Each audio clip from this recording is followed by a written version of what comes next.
apa kabarnya? Bertemu lagi di Habatus, hidupku bagi Kristus. Adik-adik, hari ini kita akan belajar dari 1 Korintus yang ke-16 ayat ke-5 sampai yang ke-9. Tapi sebelum kita membaca Alkitab, kita akan berdoa dulu. Tuhan, kami mengucap syukur karena hari ini kami diberikan kesempatan untuk belajar firman-Mu. Berkati kami supaya kami mengerti, memahami dan melakukannya dalam hidup kami. Dan hanya di dalam nama Yesus kami percaya berdoa. Haleluya. Amin. Adik-adik, kita akan membaca beberapa ayat. Yang sudah bisa membaca, mari membacanya bersama Ibu Yohana. Tapi yang belum, dengarkan baik-baik. Ayat yang ke-6. Di Korintus mungkin aku akan tinggal beberapa lama dengan kamu, atau mungkin aku akan tinggal selama musim dingin, sehingga kamu dapat menolong aku untuk melanjutkan perjalananku. Sebab sekarang aku tidak mau melihat kamu hanya sepintas lalu saja. Aku harap dapat tinggal agak lama dengan kamu, jika diperkenan Tuhan. Namun aku akan tinggal di Efesus sampai hari raya Pentakosta. Sebab terbuka kesempatan bagiku untuk mengerjakan pekerjaan yang besar dan penting, sekalipun ada banyak penentang. Ayat yang ke-7 tadi Ibu Yohana sudah tekankan, jika diperkenankan Tuhan. Rasul Paulus mempunyai rencana perjalanan, punya rencana penginjilan yang luar biasa. Dia sudah menyusun rapi rencana-rencananya. Dia juga sudah menghubungi beberapa orang untuk menolongnya, dan dia sudah mempersiapkan semuanya. Tetapi satu hal yang kita perhatikan hari ini adalah dia menekankan jika diperkenan Tuhan. Semua rencananya, semua yang dipersiapkannya, dia serahkan pada Tuhan. Kalau Tuhan berkehendak, dia akan jalan. Kalau Tuhan tidak berkehendak, dia pasti akan dituntun ke tempat lain sesuai dengan kehendak Tuhan. Intinya begini, adik-adik. Rasul Paulus punya rencana. Dia serahkan rencananya kepada Tuhan. Tuhan berkenan enggak? Kalau Tuhan berkenan, aku jalani ke Korintus. Tetapi kalau Tuhan tidak berkenan, ya sudah. Nah, adik-adik, kita belajar dari Rasul Paulus. Rasul Paulus menyerahkan seluruh rencana hidupnya kepada Tuhan dan meletakkan keputusan akhirnya dari Tuhan. Tuhan yang mengambil keputusan, bukan dirinya yang mengambil keputusan. Nah, sekarang tanyakan kepada diri adik-adik sendiri. Apakah adik-adik sudah bersikap seperti Rasul Paulus? Sering ya kita dengar orang berdoa, biar kehendak Tuhan yang jadi, bukan kehendakku yang jadi. Apakah itu benar-benar adik-adik mengatakannya dengan tulus? Ada beberapa orang yang menganggap doa itu sebagai proposal atau list permintaan. Tuhan, aku pengen A, B, C, D, E, D gini. Ya Tuhan ya, dikabulkan ya Tuhan ya. Jangan sampai enggak loh Tuhan. Setelah itu selesai. Melakukan segala sesuatu, keputusannya adalah diri sendiri. Dari keputusan, dari keinginan diri sendiri yang tidak bisa dihalang-halangi. Pokoknya kalau aku senang, aku mau, aku bisa, ya itu yang aku lakuin. Dan itu namanya egois. Tidak meletakkan semua keputusan pada Tuhan. Kenapa sih Bu Yohana kita harus meletakkan semuanya pada keinginan Tuhan?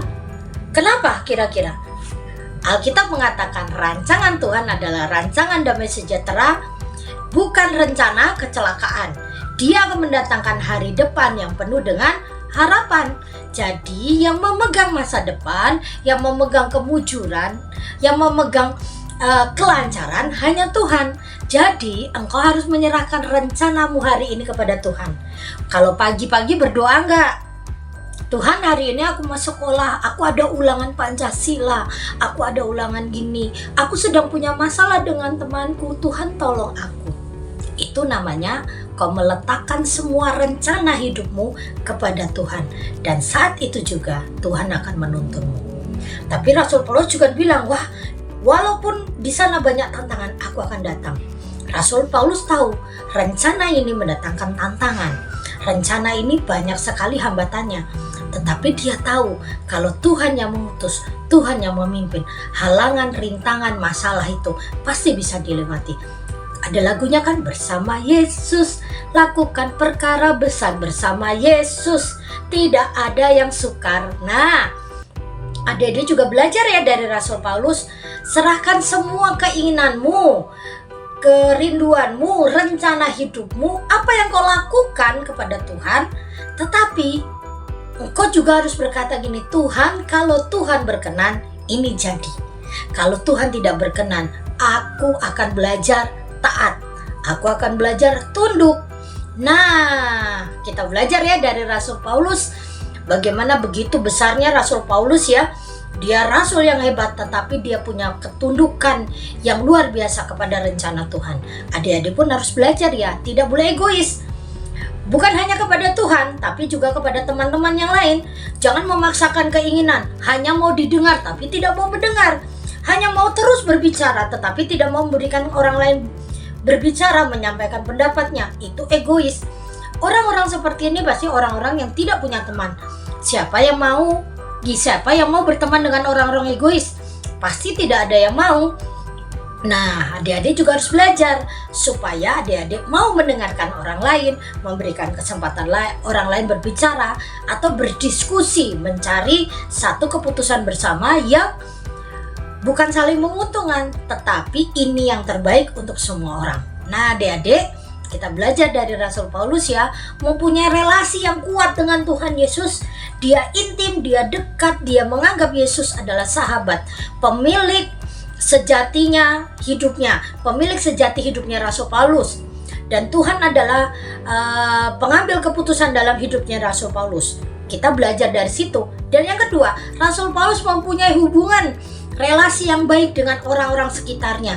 Bahkan bukan hanya yang dekat, tapi yang jauh pun dia mempunyai relasi yang dekat. Seperti salib ya, yang ke atas dia tegak, yang ke samping pun tidak tetap seimbang, tidak berat sebelah. Adik-adik pun harus belajar seperti itu. Tegak pada Tuhan, meminta pimpinan Tuhan, tetapi dengan orang sekeliling kita menjadi berkat. Nah, adik-adik, Ibu Yohana berharap adik-adik semua paham. Sebelum itu, sebelum ditutup, adakah adik-adik ingin didoakan? Yang ingin didoakan, andaikan kau sakit, punya masalah, ada sesuatu yang ingin kau nyatakan, yuk mari berdoa bersama-sama Ibu Yohana. Tuhan Yesus, hari ini kami ditegur oleh Tuhan untuk meletakkan semua rencana hidup kami di dalam Kau.